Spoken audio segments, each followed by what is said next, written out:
Hello dear students, welcome back to my video lecture. I am Sunita Shinde ma'am from SM Mission Junior College Nandurbar. In the last video lecture, we have started new section 2 poetry, and from this section we have started the poem 2.1 Cherry Tree. Dear students, I have explained you icebreakers, then introduction of the poet Ruskin Bond, title of the poem, and the first big stanza of the poem, which is occurred on page number 66, that is from line number 1 to 16. Dear students, you can just count the lines like 1, 2, 3, 4. Let me remind you that what we have learned in the first stanza. This stanza of the poem deals with the planting of cherry seed, and the poet describes how a child was growing up without getting anyone's help. It fights with the threats and survived. It describes the struggle of existence of cherry tree. It saves its life and fight for sun, light and air with grass. Despite every threat, the cherry tree survives. This is its strength. This is the strength of the cherry tree. Now, what is the message in this stanza? That there may be every kind of threats that occur in the life, but one should struggle hard like the cherry tree and win the battle of life. विद्यार्थी मित्रांनो, मागच्या video लेक्चरमध्ये आपण आपल्या पाठ्यपुस्तकातील दुसरे section जे आहे पोएट्रीचं याला सुरुवात केली होती, आणि या सेक्शनमधली पहिली पोएम चेरी ट्री ही आपण अभ्यासाला सुरुवात केली. यामध्ये मी तुम्हाला आईस ब्रेकर्सचं इंट्रोडक्शन दिलं. त्यानंतर जे पोएट आहेत त्याचे ह्या कवितेचे रस्किन बॉन्ड यांच्याविषयीचं इंट्रोडक्शन आपण पाहिलं, टायटल एक्सप्लेन केलं. त्यानंतर पेज नंबर 66वर जो पहिला मोठा स्टांजा आला आहे त्याचं एक्सप्लेनेशन आपण पाहिलं.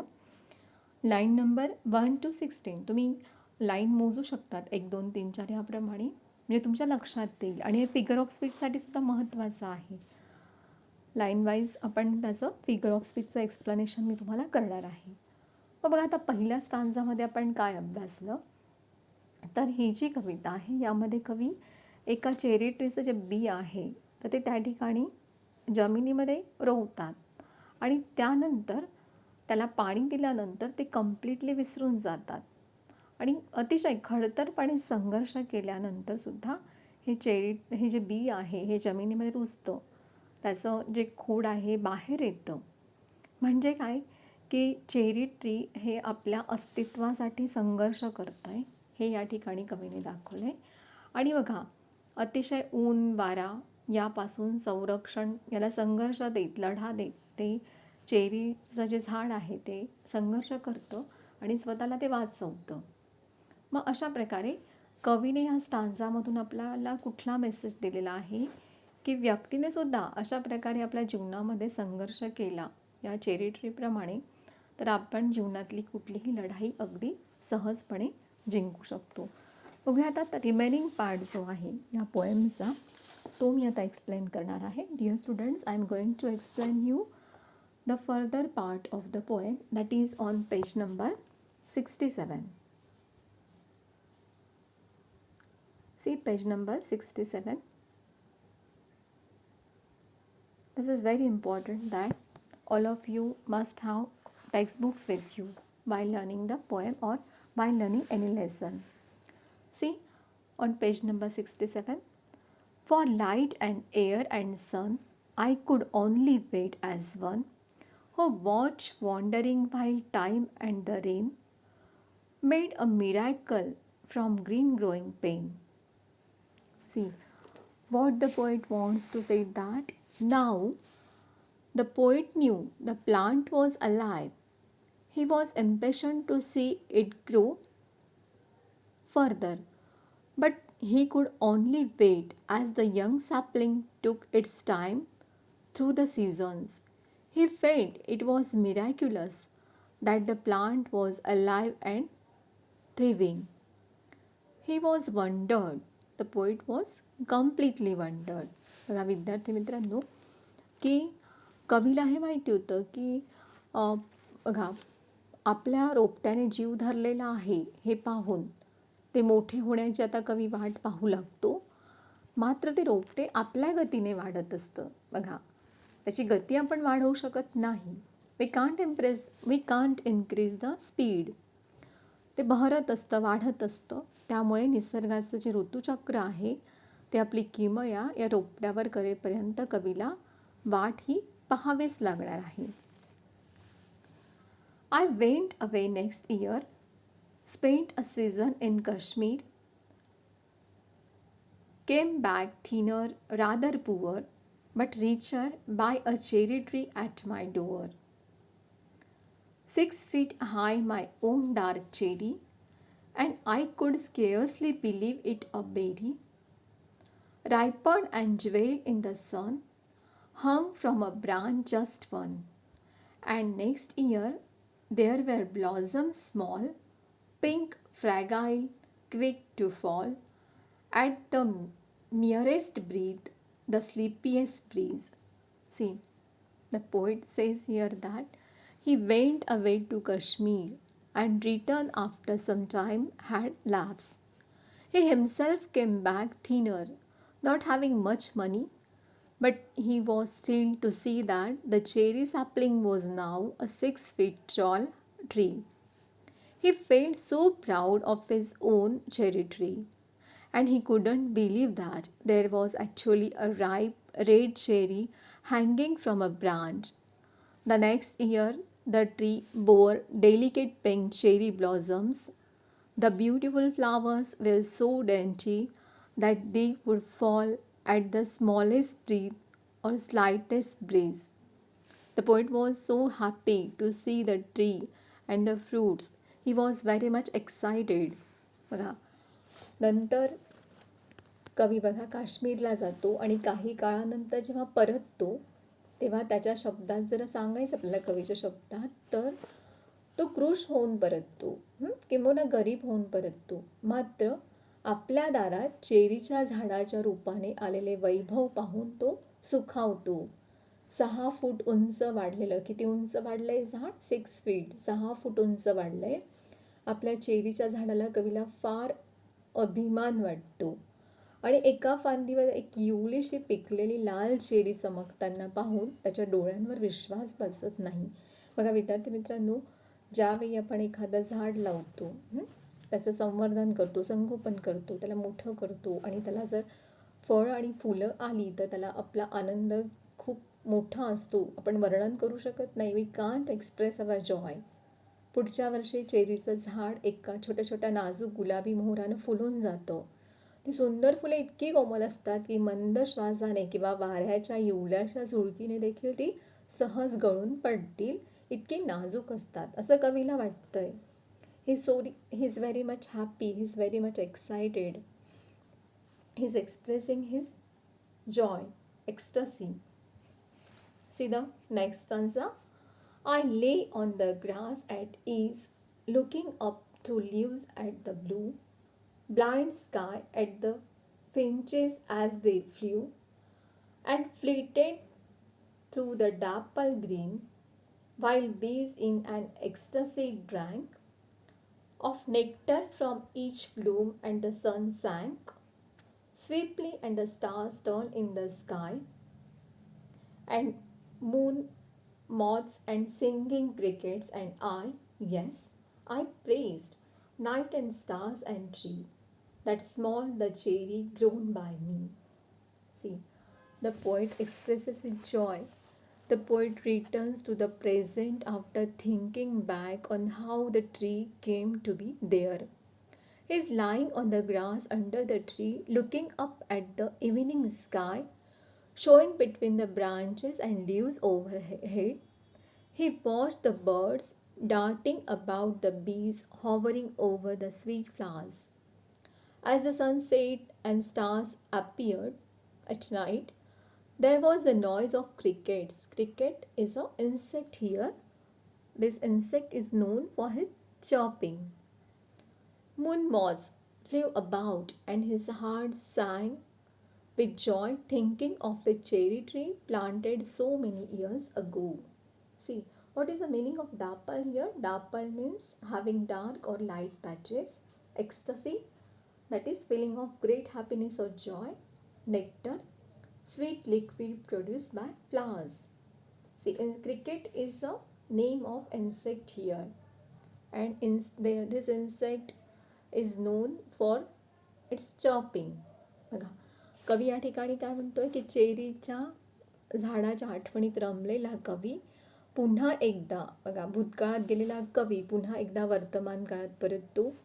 झाडाखाली गवतावर तो पहुडलेला असतो आणि वर हिरव्या पानांमधून डोकावणाऱ्या निळाभोर आकाशाकडे पाहत राहतो. भोरकन उडून गेलेल्या पक्ष्यांकडे आणि फुलांमधला मध चाखत मजेत भिरभिरणाऱ्या मधमाशांकडे पाहण्यामध्ये कवी रमलेला आहे. बघा, निसर्गाचं हे दृश्य अतिशय विलोभनीय आहे. कवीला ते सुखावतं. बघता बघता सूर्य मावळतो आणि आकाशात तारे चमकू लागतात. रात्र होते. संध्याकाळी सूर्य मावळतो, रात्र होते. रातकिडे जे आहे ते किरकिर आवाज करतात आणि पतंगाचे किडे हवेत उडू लागतात. आणि अनेक वर्षापूर्वी लावलेल्या आपल्या चेरीच्या झाडाच्या सान्निध्यात कवीचे मन आनंदाने गाऊ लागते. Because he is very happy. The poet is very much excited. He is wondered at this sight. So, dear students, now let me tell you about the second and third stanza, which I have explained right now. In the second stanza, the poem deals with the growth of the cherry tree. It gives joy to the poet. He feels proud having a fully blossomed and developed tree. बघा, या स्टांजामध्ये आपल्याला काय सांगितलं आहे की जे cherry tree जे वाढलेलं आहे हे पाहिल्यानंतर कवीला खूप आनंद होतो. त्याच्या मनामध्ये एक प्राऊड फिलिंग येतं, अभिमानाची भावना येते. ते झाड बहरलेलं असतं बघा.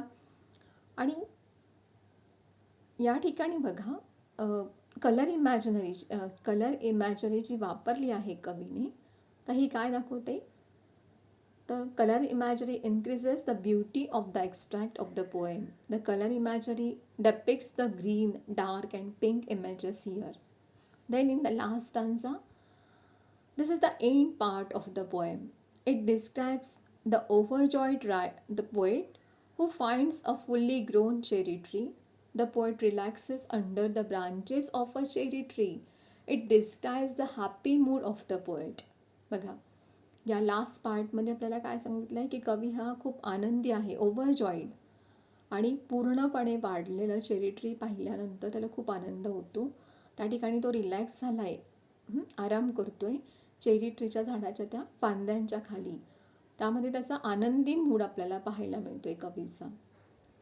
आणि बघा, या ठिकाणी जे ट्रीज आणि बर्ड्स जे आहेत, the tree attracts the birds and insects. The poet amuses seeing this. He depicts minutely the activities of the small creatures. आणि ह्या स्टांजामध्ये कवीने आपल्याला काय मेसेज दिलेला आहे? What is the message? A small thought to sow a seed put into action lead to a great achievement. It gives great satisfaction to all. So this is the message of the ending part of the poem. Now see, dear students, after explaining all the stanzas of the poem, I am going to explain the figures of speech. See the first stanza. I am going to explain the figures of speech line wise. Now you can just count the lines like 1, 2, 3, 4. See, in line number 6, the figure of speech is antithesis. Let me read the line. बघा, या ठिकाणी मी तुम्हाला अलंकार जे आहेत हे explain करणार आहेत line wise. तुम्ही line count करा आणि त्याप्रमाणे तुम्हाला ते अलंकार जे आहे हे लाईन काउंट केल्यानंतर कुठल्या लाईनमध्ये कुठला फिगर ऑफ स्पीच आलेला आहे ते तुम्हाला समजेल. नाव C line number 6. Though no one's caring very much or knowing. In this line, the figure of speech is antithesis. Why antithesis? That is, opposite ideas are brought together. So, this figure of speech is antithesis. These two lines, line number 5 and 6. And forgot, but cherries have a way of growing, though no one's caring very much for knowing. So, growing and knowing, there is growing and caring or knowing, these opposite ideas are given. So this figure of speech is antithesis. Then line number 8, I found a tree had come to stay. In this line, the figure of speech is personification. Means what? Tree is given the human ability to stay somewhere. Human quality of staying is given here. Then the next line, it was very small 5 months child. In this line, the figure of speech is personification. By personification, the cherry tree is described as a child. So, this figure of speech is personification. Then, line number 11. Okay, in line number 9, there's in figure of speech and metaphor is also there. Metaphor is figure of speech, that the tree is compared with the child. So, this figure of speech is metaphor. Then again, line number 11, goats ate the leaves, the grass cutter seed. In this line, the figure of speech is personification. By personification, the grass cutter seed is given the human ability to split something. So, this figure of speech is personification. Then line number 13, shivered the slender stem even so. In this line, the figure of speech is alliteration. मराठीत आपण याला अनुप्रास म्हणतो. म्हणजे बघा, S S S हे words, हे जे letters आहेत ते 3दा repeat झालेले आहेत. शिवर्डमधला एस, स्लेंडरचा एस आणि स्टेमचा एस. बघा, so this figure of speech is alliteration, अनुप्रास हा अलंकार आहे. Then again line number 15, the young tree struggle upward thrust. In this line, the figure of speech is personification. Then let's come on next page, page number 67. Line number 19, who watch wandering while time and the rain. In this line, the figure of speech is alliteration. As I told you that the letters are repeated, www, this letter is repeated 4 times. So, this figure of speech is alliteration. Then line number 22, spent a season in Kashmir. Here also the figure of speech is alliteration, as this letter is repeated twice. Then line number 23, came back thinner, rather poor, but richer, by a cherry tree at my door. In this line, the figure of speech is climax, because the ideas are given in ascending order. And antithesis, this figure of speech is also given here, thinner and richer. These opposite words the poet has, poor and richer. These opposite ideas are expressed by the poet, poor and richer. So, this figure of speech is antithesis. Then, let's come to line number 30. Pink, fragile, quick can fall. Here, the figure of speech is antithesis. Then, again come line number 33. Looking up through leaves at the blue blind sky.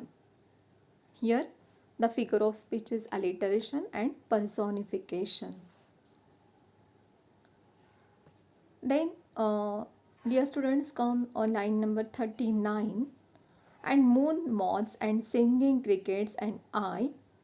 In this figure of speech, in this line, the figure of speech is repetition. Which word is repeated here? And this word is repeated twice. So, this figure of speech is repetition. So, what is the difference between alliteration and repetition? In alliteration, letters are repeated, alphabets are repeated, and in repetition figure of speech, words are repeated. So, uh, dear students, in line number 40, yes, I praise night and stars and tree. In this figure of speech, antithesis is given here. Opposite ideas are expressed. So, this was all about the figures of speech which occurred in the poem. So, dear students, try to solve the activities which are given in brainstorming. So, let us stop. This was all about the poem.